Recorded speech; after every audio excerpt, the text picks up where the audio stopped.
नमस्कार, जय हिंद, वंदे मातरम। एक बार फिर से आप सभी मेरे प्यारे स्टूडेंट्स का बहुत बहुत स्वागत है। तो गुड मॉर्निंग स्टूडेंट्स। आज आप हमारे साथ में पढ़ने वाले हैं ट्रायंगल मैथमेटिक्स का। ये चैप्टर आपका बहुत ही अच्छा, बहुत ही आसान सा चैप्टर है और काफ़ी ज़्यादा इम्पॉर्टेंट भी है। तो आज आप लोगों का ये चैप्टर का पार्ट 2 है। पार्ट 1 ऑलरेडी मैंने पढ़ा दिया है और पार्ट 1 जो आपका स्टूडेंट्स, उसमें मैंने आपको त्रिभुज से जुड़े सारे के सारे इम्पॉर्टेंट फैक्ट जो भी थे, जितनी भी चीज़ें त्रिभुज की होती हैं, वो मैंने आपको बता दी है। अगर आपने अभी तक नहीं देखा तो जा करके पहले उस वाले पार्ट को देखिए, जिससे आपका त्रिभुज का अच्छे से क्वेश्चन सॉल्व हो पाए। तो आज आपका पार्ट 2 है और आज हम इसमें क्वेश्चन सॉल्व करेंगे। अच्छे अच्छे जो भी क्वेश्चंस हैं आपके लिए लेकर के आए हुए हैं, तो आप लोग इस वीडियो को पूरा आखिर तक देखिएगा बिना स्किप किए हुए। और स्टूडेंट्स, सबसे पहले तो आपका बता दूं कि आप लोग इस वीडियो को लाइक कर दीजिए और एक प्यारा सा कमेंट ज़रूर कर दीजिएगा। चलिए हम आज के क्वेश्चन की ओर बढ़ते हैं बिना किसी देरी के, और आज का आपका ट्रायंगल चैप्टर स्टार्ट करते हैं मोस्ट इम्पॉर्टेंट क्वेश्चंस के साथ में। तो चलिए स्टूडेंट्स, बिना किसी देरी के चलते हैं आज के नए टॉपिक की तरफ। जो भी आपको इम्पोर्टेंट फार्मूला बताए गए थे वो सारे के सारे आपको याद होने चाहिए। मैंने कल आपका एक क्वेश्चन इस टाइप का कराया था, आज एक बार फिर से इसी टाइप का क्वेश्चन आपको दे दिया जाए। सबसे पहले तो आप यहाँ पे एक देखिए क्वेश्चन आपके लिए, जो आज का पहला क्वेश्चन है। स्टार्ट करते हैं। देखिए, त्रिभुज का एक कोण दूसरे से 15 अधिक, दूसरा कोण तीसरे से 15 अधिक, तो सभी कोणों की माप बताइए। आपको मैंने एक बात बताई थी, क्या बताई थी, क्या बताई थी? अगर कोई त्रिभुज है ए बी सी, त्रिभुज ए बी और सी, तो कोण ए प्लस कोण बी प्लस कोण सी क्या हो जाएगा? ये हो जाएगा 180 डिग्री। ये मैंने आपको कल एक बात बताई थी कि तीनों त्रिभुज के तीनों कोणों का योग क्या होता है? 180 डिग्री होता है।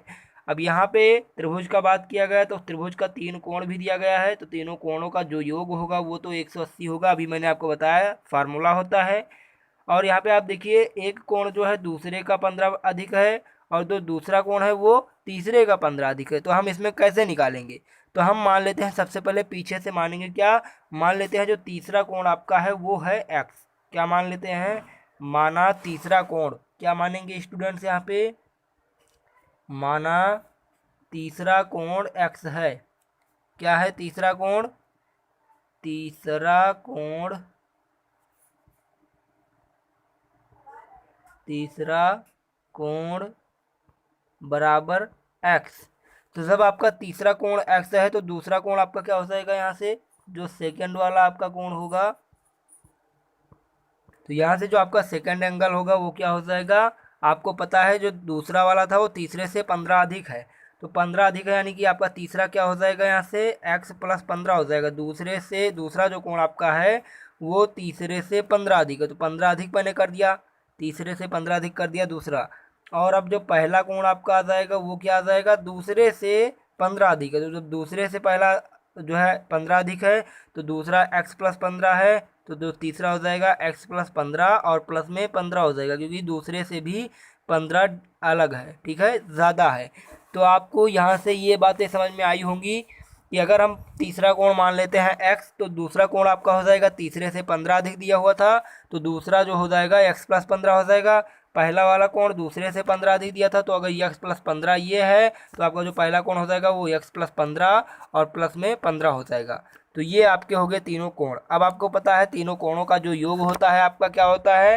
तीनों कोणों का योग आपका हो जाता है 180 डिग्री। और हमें यहाँ पे तीनों कोण ही निकालने हैं, तो हम यहाँ पे पहला कोण ये हो गया, दूसरा ये हो गया, तीसरा ये हो गया। तो अब हम रखते हैं तीनों कोणों का योग 180 डिग्री, तो यानी तीसरा और प्लस में आपका दूसरा और फिर प्लस में आपका क्या हो जाएगा? जो है पहला, पहला क्या हो जाएगा? x प्लस 30, और ये तीनों किसके बराबर हो जाएंगे? 180 के।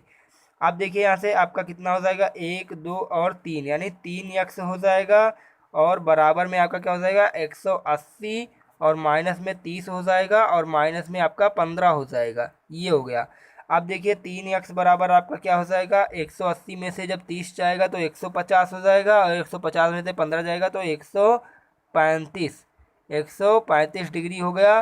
तो आपका जो यक्स आ जाएगा वो क्या हो जाएगा? 135 और बटे में 3, 3 चौक तो है आपका यहाँ पे, ये आपका हो जाएगा 3 चौक 12, 3 चौक 12 और 3 पचे 15 यानी 45 डिग्री। जो आपका यक्स आ जाएगा, यक्स हमने किसे माना था, तीसरे वाले कोण को, तो आपका जो तीसरा कोण आ जाएगा वो क्या आ जाएगा, एक्स। तीसरा कोण हमने मान लिया था यक्स को, तो यक्स आपका हो जाएगा तीसरा कोण 45।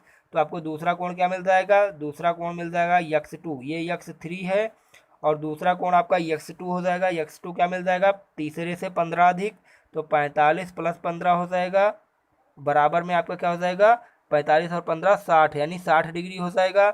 और x1 आपका क्या था, दूसरे से 15 अधिक था, दूसरा आपका 60 डिग्री आ गया, और दूसरे से 15 अधिक माने आपका क्या हो गया, 15 इसमें जुड़ जाएगा, तो यहाँ पे आपका जो पहला आ जाएगा वो 75 डिग्री। इस प्रकार से जो आपका पहला आ गया 75 डिग्री, दूसरा कोण आपका आ गया 60 डिग्री, और जो आपका तीसरा कोण आ गया वो आपका आ गया 45 डिग्री। तो यहाँ से हमने क्या किया, पहला दूसरा तीसरा कोण हमें निकालना था, तो पहला दूसरा तीसरा कोण हमने फाइंड कर लिया है। तो यही आपका क्या हो जाएगा स्टूडेंट्स, इस क्वेश्चन का राइट आंसर हो जाएगा। आइए देखते हैं ऑप्शन में कहाँ दिया हुआ है। पहला आपका 75, दूसरा 60, तीसरा 45। तो देखिए ए वाला ऑप्शन दिया है, 75 पहला हो गया, दूसरा हो गया 60 और तीसरा आपका हो गया 45। तो यही आपका क्या हो जाएगा, क्वेश्चन का राइट आंसर हो जाएगा। और इस वाले को हम क्या कर देंगे, टिक लगा देंगे, और यही क्वेश्चन आपका हो जाएगा। स्टूडेंट्स आपको एग्ज़ाम तक ले अभी जो है आपके पूरे के पूरे चैप्टर की तैयारी तो कराई ही जा रही है, इसके बाद आपको एग्ज़ाम में कैसे एग्ज़ाम में जाना है, देना कैसे है एग्ज़ाम, आपको कैसे सारे के सारे क्वेश्चन करने होंगे, ये सारी चीज़ें भी आपको बताई जाएंगी। तो आप लोग बिना परेशान हुए आप लोग बस पढ़ते रहिए, डेली की क्लासेज अटेंड करते रहिए। सुबह की 7 बजे की क्लासेज मैथमेटिक्स की आपको मैं पढ़ाता हूँ, तो आप लोगों को यहाँ पे देखना है। और शाम को आपको पांडे सर के द्वारा आपको पढ़ाई जाती है क्लासेस, तो आप इतनी जो है सुबह की अटेंड कीजिए और शाम की दोनों टाइम की क्लासेस अटेंड जरूर कीजिए। तो स्टूडेंट्स चलिए, आपका ये क्वेश्चन लग चुका है, पहला क्वेश्चन का आंसर आपको मिल चुका है ए वाला, ठीक है स्टूडेंट्स। उम्मीद करते हैं आपको ये क्वेश्चन समझ में आया होगा। बहुत ही आसान सा क्वेश्चन था, एकदम सिंपल सा था, और इसका आंसर आपको मिल चुका है। चलिए हम अगले क्वेश्चन की ओर बढ़ते हैं और अगला क्वेश्चन करते हैं। देखिए अगला क्वेश्चन आपका जो पहले मैंने कल कराया था उसी टाइप का क्वेश्चन है। बहिष्कोण का नियम लगेगा, क्या होता है देखिए चित्र में दिया गया है कि चित्र जो आपका यहाँ पे फिगर दिया गया है, इस फिगर में x की मान क्या होगी, जहाँ भी x का मान दिया है वो x का मान क्या होगा। देखिए फिगर में आपका एक त्रिभुज दिया गया है, त्रिभुज क्या है, ए बी सी है त्रिभुज, और ए बी सी में जो बी सी वाली आपकी भुजा है, वो बी सी वाली भुजा को हम क्या किए हैं, बी सी वाली भुजा को प्लस कर दिए हैं सी डी, बी सी वाली भुजा में हम सी डी जोड़ दिए हैं, यानी बी सी वाली भुजा को बढ़ा दिया गया है। और जब इस प्रकार से कहीं पे आ जाए कि किसी त्रिभुज में एक भुजा को बढ़ा दिया जाए, तो जो बहिष्कोण बनेगा, तो बहिष्कोण आपका क्या हो जाएगा, आपको फिर से एक बार बता देते हैं, ध्यान दीजिएगा। आपका जो बहिष्कोण होगा, बहिष्कोण, बहिष्कोण बराबर हो जाएगा आपका अंतःकोण के दो सम्मुख अंतःकोणों का योग। क्या हो जाएगा, दो सम्मुख अंतः दो सम्मुख अंतः कोण का योग, अंतः कोणों का योग। आपको ये याद रखना है, अगर कभी भी एक त्रिभुज बना हुआ है, त्रिभुज में किसी एक भुजा को बढ़ा दिया जाता है, तो जो बहिष्कोण बनेगा आपका वो उसके सम्मुख दो कोण के योग के बराबर होगा। अब देखिए यहाँ पे जब हम BC को CD तक बढ़ा रहे हैं, तो यहाँ पे जो हमारा बहिष्कोण बन रहा है, क्या बन रहा है, बहिष्कोण हमारा x डिग्री बन रहा है, और इसके सम्मुख जो कोण बन रहे हैं, एक तो ये बन रहा है, एक ये बन रहा है। तो अगर हम इन दोनों सम्मुख का योग कर दें तो बहिष्कोण x के बराबर हो जाएगा। ठीक है स्टूडेंट्स, ये बात हमारा यहाँ से क्लियर होता है। तो अब हम क्या करेंगे, यहाँ पे अब हमें सिंपल सा सेम एकदम फार्मूला लगा देना है जो मैंने आपको बताया था। तो जब आप ये फार्मूला लगाएंगे तो यहाँ से आपका हो जाएगा बहिष्कोण x बराबर, बहिष्कोण x डिग्री बराबर हो जाएगा सम्मुख कोणों का योग, यानी 60 डिग्री एक हो जाएगा, और प्लस में आपका हो जाएगा 40 डिग्री। तो यहाँ से जो आपका बहिष्कोण आ जाएगा वो क्या हो जाएगा 100 डिग्री, x डिग्री आपका क्या आ गया 100। तो यहाँ से जो आपको यक्स ज्ञात करना था, तो यक्स की वैल्यू आपको मिल चुकी है 100। हमने बहिष्कोण का नियम लगा दिया और आपका आंसर आ गया। देखिए आपका आंसर क्या आ रहा है 100 डिग्री। तो यही आपके इस क्वेश्चन का राइट आंसर हो जाएगा और आपका क्वेश्चन सॉल्व हो गया।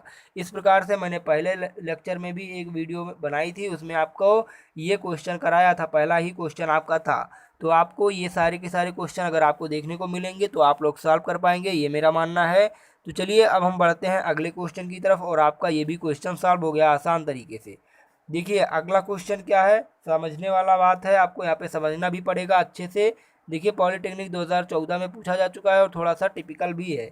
देखिए एक समबाहु त्रिभुज ए बी सी में यदि ए डी समलंब बी सी, ए डी लंब बी सी हो तो 3AB² का मान किसके बराबर होगा। देखिए त्रिभुज क्या है आपका, समबाहु है, और समबाहु में आपको पता है समबाहु त्रिभुज कैसा होता है, जिसकी सभी भुजाएं समान हो, तो वो हो जाता है आपका समबाहु। तो हम क्या करते हैं, सबसे पहले एक त्रिभुज बना लेते हैं समबाहु।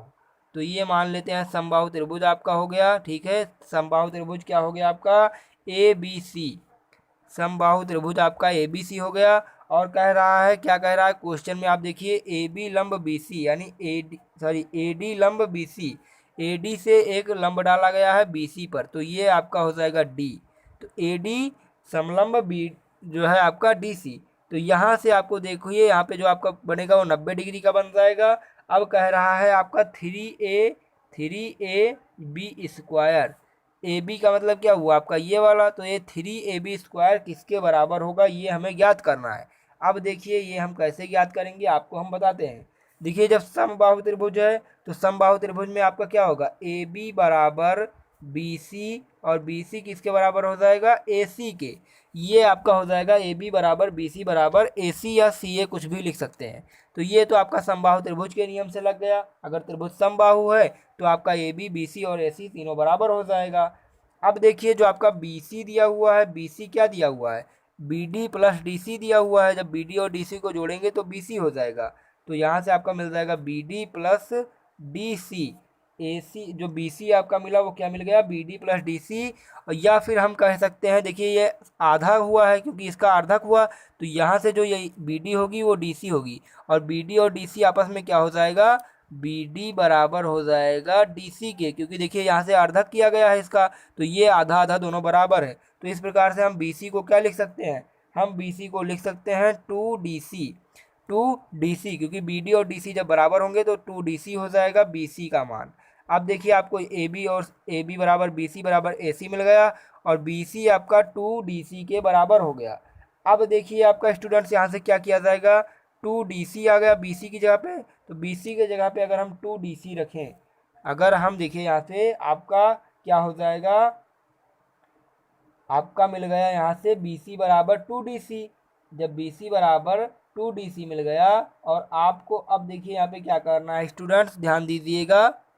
और या फिर आप इसे इस प्रकार से भी लिख सकते हैं, देखिए बी सी बराबर हमने क्या निकाला था, 2DC निकाला था, और इसे हम बी सी बराबर ये भी लिख सकते हैं, बी सी बराबर 2BD भी लिख सकते हैं, 2BD, क्योंकि हमें पता है DC और BD आपस में बराबर था, तो चाहे हम 2DC लिख दें या फिर हम 2BD लिख दें। आगे आपका इक्वेशन जो दिया था वहाँ से आपको क्लियर हो रहा होगा। तो जब आपका BC बराबर 2BD हो गया, तो यहाँ से जो आपका BD बराबर हो जाएगा वो हो जाएगा BC/2। और आपको पता है BC, AB और AC तीनों बराबर थे, तो यहाँ से हम इसे लिख सकते हैं AB/2। ये आपका हो जाएगा, BD को हम क्या लिख सकते हैं, AB/2 भी लिख सकते हैं। अब आपको पाइथागोरस प्रमेय लगाना होगा, जो कि त्रिभुज था आपका यहाँ पे, जो त्रिभुज हमने आपको बना के दिखाया था ABD और C। अब हम त्रिभुज लगाएंगे सब पाइथागोरस प्रमेय किस त्रिभुज में, त्रिभुज ABD में। त्रिभुज ABD में पाइथागोरस प्रमेय लगाया जाएगा जब, तो आपका क्या हो जाएगा, AB हो गया, तो AB² बराबर हो जाएगा, क्या हो जाएगा, BD² प्लस AD²। क्या हो जाएगा, BD² प्लस AD²। अभी आपको BD का मान भी निकाल के दिखाया, तो यहाँ से आपका हो जाएगा AB² बराबर BD प्लस AD है, और BD को हमने अभी आपको निकाल के दिखाया, क्या निकाल के दिखाया, यहाँ पे BD AD नहीं होगा, सॉरी AB होगा, क्योंकि ये वाला लेंगे तो यहाँ से AB हो गया, और आपका यहाँ से हाँ AD ही रहेगा, सॉरी AD रहेगा। चलिए BD की जगह पे हम रख देते हैं AB²/2, क्योंकि अभी आपको निकाल के दिखाया था BD बराबर AB/2 निकाल के दिखाया था, तो इसलिए BD² बराबर हो जाएगा AB²/2, और प्लस में आपका हो गया AD²। अब हम क्या करेंगे, अब हम इसे सॉल्व करेंगे। अब जब इसे सॉल्व करेंगे, यहाँ पे ये स्टूडेंट्स ध्यान दीजिएगा, इसका होल स्क्वायर होगा, क्योंकि BD का होल स्क्वायर है ना, तो BD का होल स्क्वायर माने क्या हुआ, AB/2 का होल स्क्वायर। तो अब जब आप इस इक्वेशन को सॉल्व करेंगे तो ए बी स्क्वायर बराबर हो जाएगा ए बी स्क्वायर बाई 4 और प्लस में ए डी स्क्वायर, क्या हो जाएगा ए डी स्क्वायर। अब हम क्या करेंगे, ए बी स्क्वायर को आपस में बराबर करेंगे और यहाँ से आपका जो निकल के आएगा क्या आ जाएगा स्टूडेंट्स, ध्यान दीजिएगा, ए बी स्क्वायर और इंटू में 4 कर दें, अभी चलिए रहने देते हैं, ए बी स्क्वायर बराबर हो जाएगा ए बी स्क्वायर और प्लस में 4 ए डी स्क्वायर और अपान में क्या हो जाएगा यहाँ पे 4 हो जाएगा। जब इसका हम लासा लेते हैं तो ये 4 आपका तिरछा गुणा हो जाएगा, तो जब आप तिरछा गुणा करेंगे तो 4 ए बी स्क्वायर बराबर हो जाएगा ए बी स्क्वायर और प्लस में 4 ए डी स्क्वायर। अब ए बी स्क्वायर को पक्षांतर करेंगे तो यहाँ से 4 ए बी स्क्वायर माइनस में ए बी स्क्वायर बराबर में आपका हो जाएगा 4 ए डी स्क्वायर। यहाँ से जब 4 में से 1 जाएगा तो हो जाएगा 3 ए बी स्क्वायर बराबर 4 ए डी स्क्वायर। और आपको क्या ज्ञात करना था, ये ए डी है, 4 ए डी स्क्वायर। आपको ज्ञात क्या करना था स्टूडेंट्स, यहाँ पे आप देख पा रहे हैं 3 ए बी स्क्वायर ही हमें ज्ञात करना था।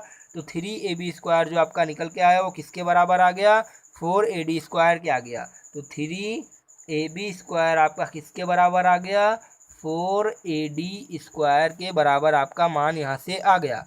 तो ये आपका हो जाएगा इस क्वेश्चन का राइट आंसर कि 3 ए बी स्क्वायर आपका 4 ए डी स्क्वायर के बराबर होगा। चलिए ऑप्शन देखिए कहाँ पे दिया हुआ है, तो आपका जो ऑप्शन मिल रहा है किस वाले ऑप्शन पे मिल रहा है, 3 ए बी स्क्वायर आपका किसके बराबर है, 4 ए डी स्क्वायर के। तो ऑप्शन नंबर आपका मिल रहा है बी वाला, तो यही आपके क्वेश्चन का राइट आंसर हो जाएगा।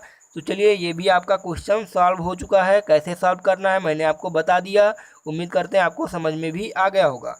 चलिए अगले क्वेश्चन की ओर बढ़ जाते हैं और आपका अगला क्वेश्चन सॉल्व किया जाए। स्टूडेंट्स आप लोग डेली की क्लास अटेंड जरूर कीजिए, तभी आपको अच्छे से समझ में आएगा। देखिए अगला क्वेश्चन है आपका, इसका मैं एक फार्मूला बताऊंगा, आपको याद रखना होगा।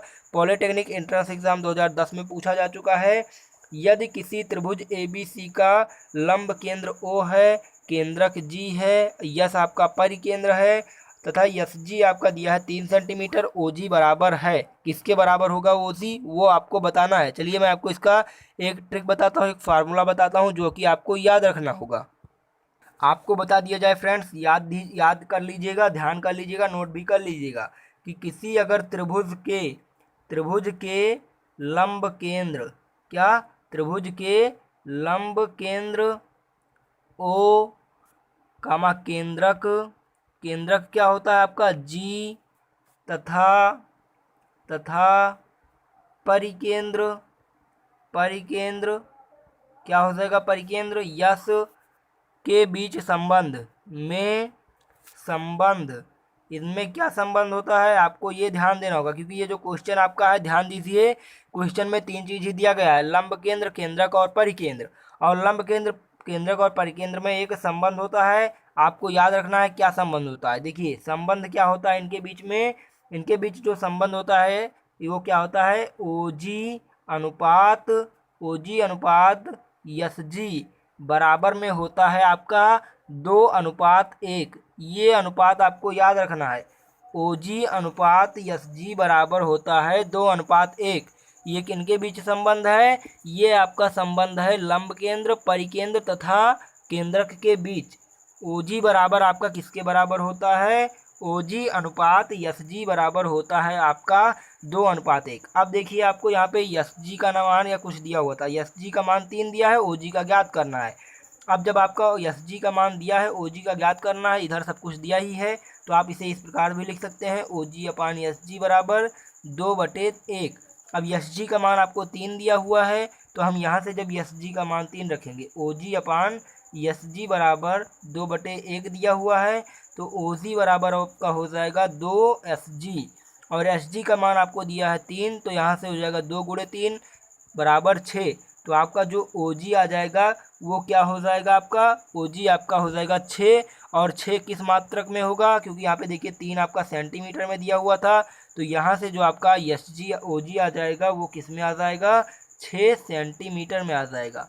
तो आपका ओ जी क्या निकल के आ गया, 6 सेंटीमीटर। आपको यहाँ पे लंब केंद्र, केंद्रक और परिकेंद्र के बीच में संबंध याद रखना होगा। इनके बीच जो आपका संबंध OG अनुपात SG बराबर होता है 2:1 का, ये आपको याद रखना होगा। तो यहाँ से जो आपका क्वेश्चन का आंसर आ जाएगा वो आपका हो जाएगा 6 सेंटीमीटर। देखिए इसका ऑप्शन नंबर डी दिया हुआ है, तो डी वाला आपके इस क्वेश्चन का राइट आंसर हो जाएगा।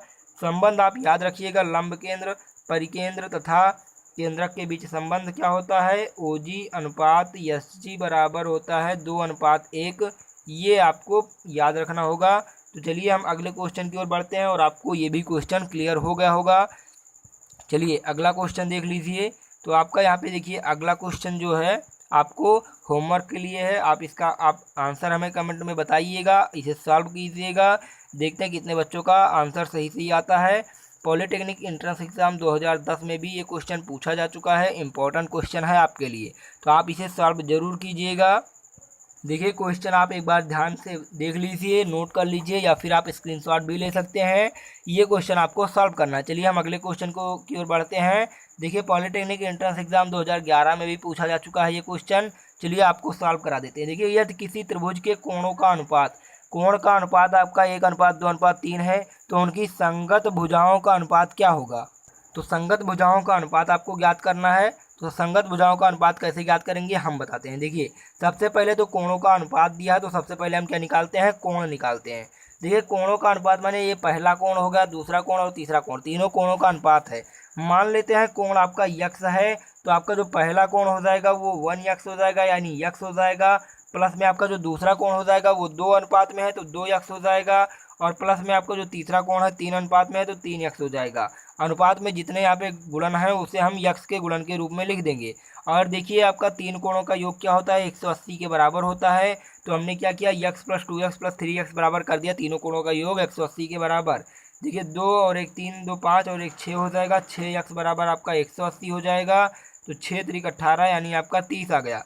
यक्स बराबर आपका आ गया 30 डिग्री। तो जब आपका यक्स आ गया 30 डिग्री, तो आपका यहाँ पे जो अनुपात में दिया हुआ है, तो कोण आपके क्या हो जाएंगे, प्रथम द्वितीय एवं तृतीय कोण आपके क्या मिल जाएंगे। तो जो आपके कोण मिलेंगे वो प्रथम द्वितीय एवं तृतीय। प्रथम तो आपका यक्स था, तो यक्स हमने निकाल लिया 30। द्वितीय आपका 2 यक्स था, तो यहाँ पे आपका हो जाएगा 30 दूना 60, यानी 30 गुणे 2 बराबर में आपका हो जाएगा 60 डिग्री। और फिर जो आपका तीसरा हो जाएगा 3 यक्स, यानी 3 गुणे 30, यानी तीसरा हो जाएगा आपका 90 डिग्री। तो यहाँ से आपके जो कोण आ गए 30, 60 और 90 आ गए। अब पूछ रहा है भुजाओं का अनुपात। तो भुजाओं का अनुपात आपको जब कोण दिया हो तो भुजा अगर ज्ञात करना हो तो आप भुजा कैसे ज्ञात करेंगे, साइन यक्स कर देंगे। ठीक है स्टूडेंट, साइन यक्स, फिर साइन 2x हो जाएगा, क्योंकि अनुपात 1:2:3 में था। तो साइन यक्स, साइन 2x और साइन 3x। अब देखिए यहाँ पे यक्स की वैल्यू, 2x की वैल्यू और 3x की वैल्यू जो है वो हम रख रहे हैं यहाँ पे, ये नहीं फार्मूला नहीं लगा रहे हैं। ठीक है, तो यक्स आपका क्या दिया हुआ था, 30 डिग्री दिया हुआ था। तो यहाँ से जो आपको मिलेगा क्या मिल जाएगा, पहला भुजा मिल जाएगा साइन 30, पहली भुजा मिल जाएगी साइन 30, फिर दूसरी भुजा आपकी मिल जाएगी साइन 60, फिर तीसरी आपकी मिल जाएगी साइन 90, क्योंकि हमने अभी निकाला था 30 डिग्री यक्स, 60 डिग्री 2 यक्स और 3 यक्स आपका था 90। तो साइन 30 का मान आपको पता है क्या होता है, 1/2 होता है। साइन 60 का मान आपको पता है क्या होता है, √3/2 होता है। और आपको पता है साइन 90 का मान, तो साइन 90 का मान आपका हो जाता है 1। अब देखिए जब इनका अनुपात निकालेंगे आप, तो आपका अनुपात क्या हो जाएगा, 1/2 अनुपात हो जाएगा √3/2 और फिर अनुपात हो जाएगा 1। अब देखिए यहाँ से जब हम ऊपर जो है इसका अनुपात में है, तो इसे नीचे से 2 हटाते हैं, तो यहाँ पे 2 उस वाले में गुणा हो जाएगा। तो इसलिए जो आपका अनुपात बनेगा 1:√3 और अनुपात 2। तो ये आपका बन जाएगा भुजाओं का अनुपात। कोणों का अनुपात दिया हुआ था, तो भुजाओं का अनुपात आपका क्या हो गया, 1:√3:2। इसका आपको मेथड पता चला होगा कैसे हमने इसे सॉल्व किया। तो इसका आपका जो राइट आंसर आ जाएगा 1:√3:2 आ जाएगा स्टूडेंट्स। चलिए देखिए आपका आंसर जो दिया हुआ है कहाँ पे दिया हुआ है, 1:√3:2 दिया हुआ है, ऑप्शन नंबर बी वाला। तो ऑप्शन नंबर बी आपका राइट आंसर हो जाएगा। इसी प्रकार से आप एक और क्वेश्चन है इसे सॉल्व कीजिएगा, सेम इसी प्रकार से है। यहाँ पे आपका देखिए कोणों का जो है अनुपात दिया हुआ है, सबसे बड़ा कोण ज्ञात करना है। तो आपको यहाँ पे देखिए कोणों का अनुपात ज्ञात कर दिया हुआ है, तो आप कोण ज्ञात करेंगे। तो यहाँ से आपका यक्स हो जाएगा पहला, दूसरा कोण 3x हो जाएगा, तीसरा कोण 5x हो जाएगा। तो सबसे बड़ा वाला कोण आपका क्या हो जाएगा, 5x वाला हो जाएगा। आप यहाँ से x की वैल्यू फाइंड कीजिएगा, तीनों कोणों का योग करके आप x की वैल्यू फाइंड कर सकते हैं। फाइंड करके आप यहाँ पे जब वैल्यू रख देंगे तो 5x वाला ही आपका सबसे बड़ा कोण हो जाएगा। इसका भी आपको होमवर्क करना है, इसे भी आपको सॉल्व करना है। तो चलिए स्टूडेंट्स, आज की वीडियो यहीं तक समाप्त होती है। फिर कल मिलेंगे आपके सामने लिए कुछ इंपॉर्टेंट क्वेश्चंस के साथ। तो स्टूडेंट्स ऐसे हमारे साथ में रेगुलर जुड़े रहिए, जिससे आपकी तैयारी बेहतरीन हो सके। तो चलिए स्टूडेंट्स, फिर मिलते हैं एक नए वीडियो के साथ में। तब तक के लिए हंसते रहिए, मुस्कुराते रहिए, लेकिन पढ़ते ज़रूर रहिए और डेली की क्लास अटेंड जरूर कीजिए। और वीडियो अगर आपको अच्छी लगी हो तो लाइक कर दीजिए, एक प्यारा सा कमेंट कर दीजिए, अपने सभी फ्रेंड्स के साथ में शेयर भी कर दीजिएगा। धन्यवाद।